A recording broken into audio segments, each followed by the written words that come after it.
എല്ലാ പ്രിയപ്പെട്ട കൂട്ടുകാർക്കും പുതിയ വീഡിയോയിലേക്ക് സ്വാഗതം. എല്ലാവർക്കും വീട്ടിൽ തന്നെ തയ്യാറാക്കാൻ സാധിക്കുന്ന കേക്ക് റെസിപ്പിയുമായാണ് ഞാൻ എത്തിയിരിക്കുന്നത്. ഇത് വിറകടുപ്പിലാണ് തയ്യാറാക്കാൻ പോകുന്നത്. അതുകൊണ്ട് തന്നെ ഓവൻ്റെയോ ഗ്യാസ് സ്റ്റൗവിൻ്റെയോ ആവശ്യമില്ല. അപ്പോൾ എങ്ങനെയാണ് തയ്യാറാക്കുന്നതെന്ന് നമുക്ക് നോക്കാം. അതിനായി ഒരു സാധാരണ പ്ലേറ്റ് എടുത്തിട്ടുണ്ട്. കേക്ക് ടിന്നിൻ്റെ ഒന്നും ആവശ്യമില്ല. അതുപോലെ 2 A4 പേപ്പറും എടുത്തിട്ടുണ്ട്.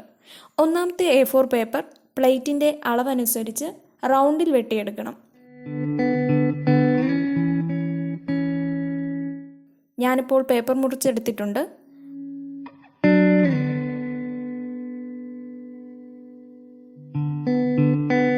രണ്ടാമത്തെ A4 പേപ്പർ 3 മടക്കി മുറിച്ചെടുക്കാം.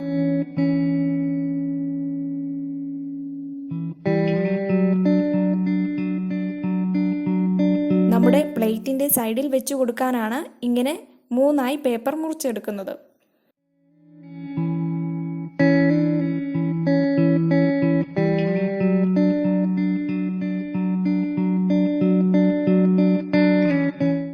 പേപ്പറിൽ എണ്ണ തേച്ച് കൊടുത്ത് ബട്ടർ പേപ്പർ പോലെ ആക്കിയെടുക്കണം.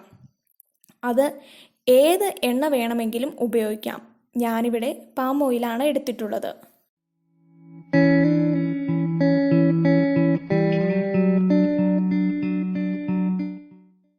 അതുപോലെ സൈഡിലെ പേപ്പറിൽ എണ്ണ തേച്ച് കൊടുക്കാം.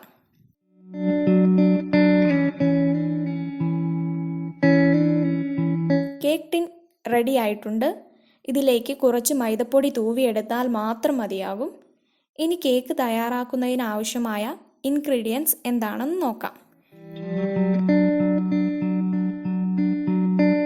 ഇവിടെ ഞാൻ 1 കപ്പ് മൈദപ്പൊടിയാണ് എടുത്തിട്ടുള്ളത്. അത് ഏകദേശം 240 ml വരെയുടെ നിരപ്പിലാണ്. അതുപോലെ 3 പാഷൻ ഫ്രൂട്ട് എടുത്തിട്ടുണ്ട്. നിങ്ങൾക്ക് പാഷൻ ഫ്രൂട്ട് കിട്ടിയില്ലെങ്കിൽ ഓറഞ്ച് ജ്യൂസോ നാരങ്ങ നീരോ എടുത്താൽ മതിയാകും. ഒരു പഴുത്ത നേന്ത്രപ്പഴം എടുത്തിട്ടുണ്ട്. നന്നായി പഴുത്തതാണ് നല്ലത്. 1 കപ്പ് പഞ്ചസാര വേണം. കുറച്ച് കാഷ്യൂ നട്ട്സ്, അടുത്തതായി വാനില എസൻസ്, 1 മുട്ട എന്നിവ ആവശ്യമാണ്. 1 ടീസ്പൂൺ ബേക്കിംഗ് പൗഡറും 1/2 ടീസ്പൂണോളം ബേക്കിംഗ് സോഡയുമാണ് ഞാൻ എടുത്തിട്ടുള്ളത്.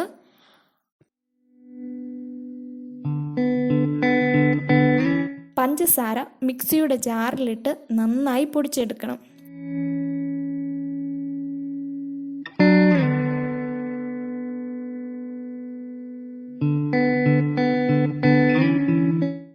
ആ ജാറിലേക്ക് തന്നെ ഏത്തപ്പഴം കൂടി ഒന്ന് അരച്ചെടുക്കണം.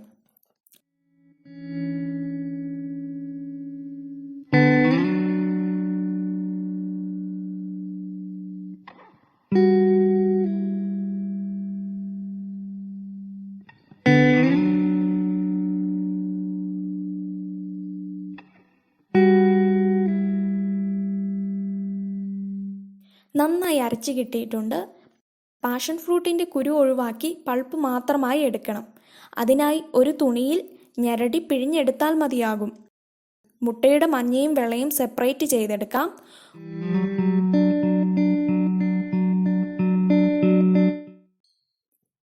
ഒരു 1/4 കപ്പോളം വെജിറ്റബിൾ ഓയിൽ എടുത്തിട്ടുണ്ട്. ഏകദേശം 60 ml ആണത്. നമുക്കത് മുട്ടയുടെ മഞ്ഞയിലേക്ക് ഒഴിച്ചു കൊടുത്ത് നന്നായി ഇളക്കി യോജിപ്പിക്കാം.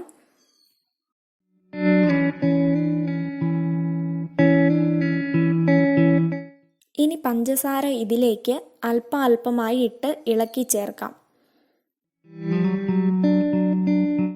പഞ്ചസാര ഇപ്പോൾ ഇവിടെ മുഴുവനും ഇളക്കി യോജിപ്പിച്ചിട്ടുണ്ട്. ഞാൻ 1 കപ്പ് പഞ്ചസാരയാണ് ഇവിടെ എടുത്തിട്ടുള്ളത്. നിങ്ങൾക്ക് മധുരത്തിനനുസരിച്ച് അളവ് കുറയ്ക്കാം. നമ്മൾ അരച്ചു വെച്ചിട്ടുള്ള പഴം കൂടി ചേർത്ത് നന്നായി ഇളക്കാം.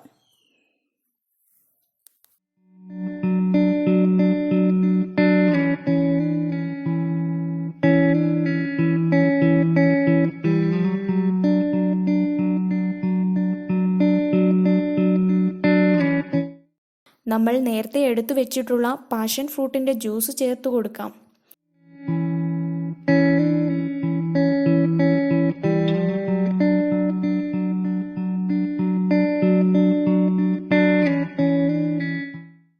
അല്പം വാനില വാനില എസൻസും കൂടി ചേർക്കാം. വാനില എസൻസ് ഉള്ളവർ അത് ആഡ് ചെയ്താൽ മതി, ഇല്ലാത്തവർ അത് ഒഴിവാക്കാം. പിന്നെ ഇതിലേക്ക് ഒരു നുള്ള് ഉപ്പിൻ്റെ ആവശ്യമുണ്ട്.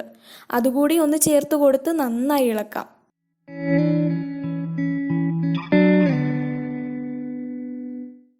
ഇനി ഇതിലേക്ക് മൈദപ്പൊടി അല്പമായി ചേർത്ത് കൊടുത്ത് ഇളക്കിയെടുക്കാം.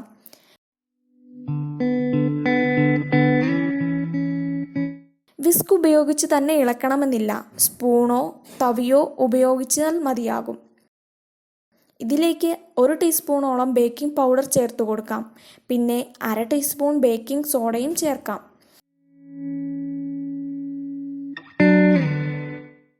നേരത്തെ എടുത്തു വെച്ചിട്ടുള്ള കാഷ്യൂ നട്ട്സ് ചേർത്ത് കൊടുക്കാം.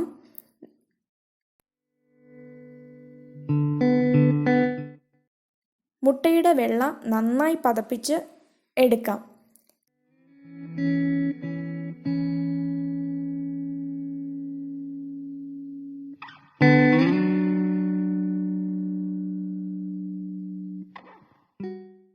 അതിനിടയിൽ 10 മിനിറ്റ് മുമ്പ് തന്നെ ബേക്ക് ചെയ്യാൻ ഉപയോഗിക്കുന്ന ഒരു വലിയ പാത്രം ചൂടാക്കാൻ വെക്കണം.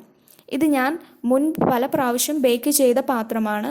അപ്പോൾ ഇങ്ങനെ കറുത്ത കുത്തുകൾ വന്ന് പാത്രം കേടാവുന്നതായിട്ട് കണ്ടിട്ടുണ്ട്. ഗ്യാസ് സ്റ്റൗവിൽ വയ്ക്കുമ്പോഴും അതേ അനുഭവം ഉണ്ടായിട്ടുണ്ട്. അതുകൊണ്ട് ബേക്ക് ചെയ്യാൻ നല്ല പാത്രം ഉപയോഗിക്കേണ്ടതില്ല.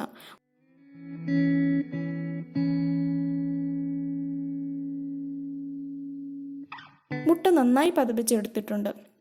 അതും കൂടി ചേർത്ത് യോജിപ്പിച്ചെടുക്കാം.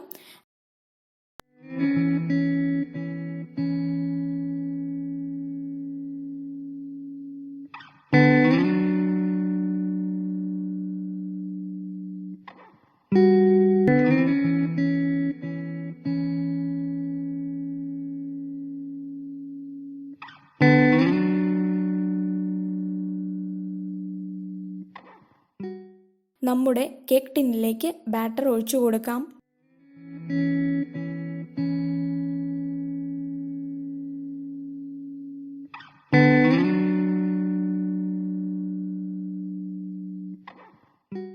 പാത്രം നന്നായി തട്ടിക്കൊടുത്ത് എയർ ബബിൾസ് ഒഴിവാക്കാം.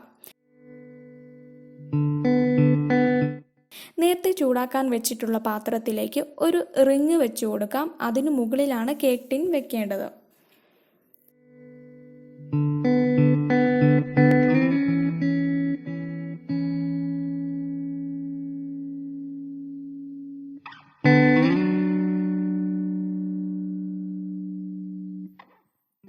അടുപ്പിൽ അധികം തീ പാടില്ല, കനലാണ് വേണ്ടത്. ഇല്ലെങ്കിൽ കേക്കിൻ്റെ അടിഭാഗം കരിഞ്ഞു പോകാനുള്ള ചാൻസ് ഉണ്ട്. പാത്രം അടച്ച് അതിനു മുകളിലും കനൽ ഇട്ട് കൊടുക്കണം.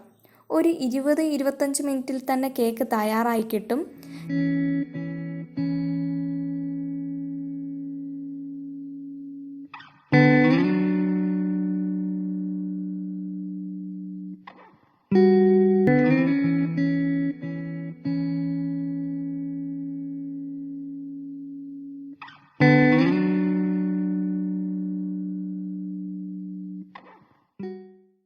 ഇതുപോലെ ഒരു വെയിറ്റ് കൂടി അടപ്പിന് മുകളിൽ വയ്ക്കാം. ഞാനിവിടെ ഒരു 10 മിനിറ്റ് കഴിഞ്ഞപ്പോൾ അടപ്പ് തുറന്ന് കാഷ്യൂ നട്ട്സും ബേക്കറി ചെറിയും വെച്ചിട്ടുണ്ടായിരുന്നു. നമ്മുടെ കേക്ക് ഇവിടെ റെഡി ആയിട്ടുണ്ട്. പേപ്പർ എല്ലാം ഒന്ന് മാറ്റിയെടുക്കാം.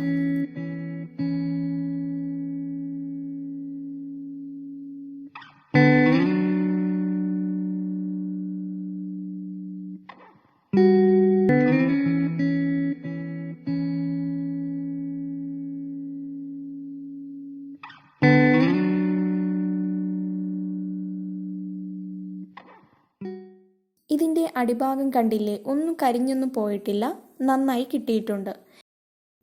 കേക്ക് തയ്യാറാക്കാൻ വേണ്ടി മാത്രമായി അടുപ്പ് കത്തിക്കരുത്. അതിനു മുമ്പ് തന്നെ നന്നായി കത്തി നല്ല ചൂടായി കിടക്കുന്ന അടുപ്പിലാണ് വെക്കേണ്ടത്.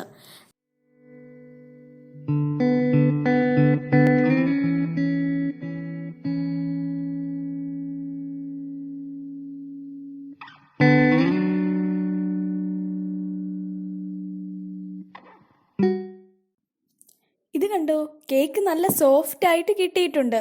അപ്പോൾ ഇത് നിങ്ങളെല്ലാവരും വീട്ടിലൊന്ന് പരീക്ഷിച്ച് നോക്കൂ.